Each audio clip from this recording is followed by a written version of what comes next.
Are tracks on catalog websites good to use as volume reference? Yeah, you can use them for volume. You can use those, like that's in the catalog of the library. You can also just use, you know, major hit songs as well. Those are good references. Definitely use, you know, some type of reference. Make sure your volume is good, because sometimes lower volume can be perceived as lower quality, unfortunately, even though the production could be dope. But just because it's super duper low, and, you know, if they're trying to hurry up and get this stuff out, they don't have time to master and do all these things, you know, you could miss out on an opportunity. And you don't want that to happen. Good question. Is there any chance for Afro-African sounds getting sync placements? Yes, I believe so. I actually worked on Amapiano. Is it Amapiano? I worked on a brief for that like last year sometime. I need to do some more of that stuff. It was fun, dude. I thought it was dope. So yeah, I think that's something that'll probably definitely pick up in the production music space, especially if there's not a lot of it. And I think it's a good way to position yourself as a specialist in that lane, because, you know, everybody can't make it and make it sound authentic. Good question. Would you recommend creating a playlist with both instruments? I'm probably like super behind all these questions coming in. Creating a playlist with both instrumentals and full songs, or should they be kept separate when sending? I think if you want to make their lives easier, submit full version, instrumental, and acapella just to be extra. You know what I'm saying?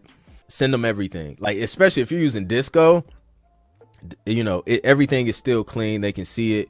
That way, if they're working on something quick, boom, they can place it real quick. Next thing you know, they're hitting you up like, yo, you got a placement. Where do we send the check? Judgment War Productions. I appreciate the super chat, man. No doubt. Glad I can share what I know. Patty P, what's up? Shout out to Patty P, a channel member in the building. Shout out to all the channel members, man. If you're not a channel member, I'm going to tell you what channel members get. They get to see behind the scenes of what be going on in this studio over here. They see me work on actual briefs, like I break down the whole brief and how I'm going to approach it and things like that, how I research. They get to see me start and cook up the track, the main idea based off of that brief, and then other like random videos of things that I talk about that has to do with production and sync and all that good stuff. So if you want to join, hit the join button on my profile, on the YouTube profile thing, and become a member. It's like, it costs as much as like buying me a cup of coffee one time a month. It's super cheap. Shout out to the members. All right, let me see. Keaton or Kadon, my bad. Listen, I butcher names on, like, so your name is butchered on podcast, on live stream. I'm sorry. I just, you know, I'm doing my best. Apologies for just asking questions without first paying homage. I've been signed up to your email list for a few years and appreciate your info. I'm just deciding to jump 100% into music. Let's go. That's the only way to jump in, 100%. It's all in. I love it, man. Appreciate you subscribing and being locked in for a few years. Like, that's a long time, bro. So I appreciate that. Super dope. TK Glover, what's the best way to start? Just logging on. What are you trying to start?